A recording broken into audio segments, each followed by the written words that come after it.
Saudara, seorang pelajar di Kabupaten Bulukumba, Sulawesi Selatan dilarikan ke rumah sakit usai dianiaya oknum polisi.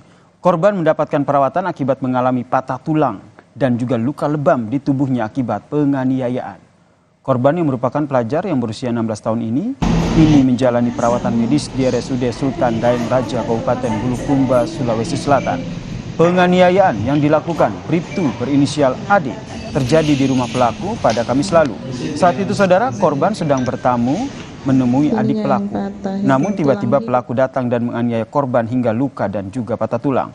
Pelaku kini telah berada di Propam Polres Bulukumba untuk proses penyelidikan.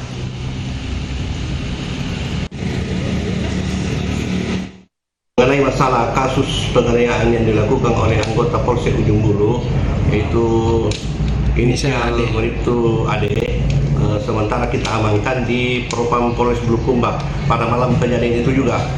Terus untuk sementara kita melakukan pemeriksaan terhadap korban maupun saksi. Begitu pula terduga pelanggar, untuk sementara kita amankan di Propam untuk pengawasan.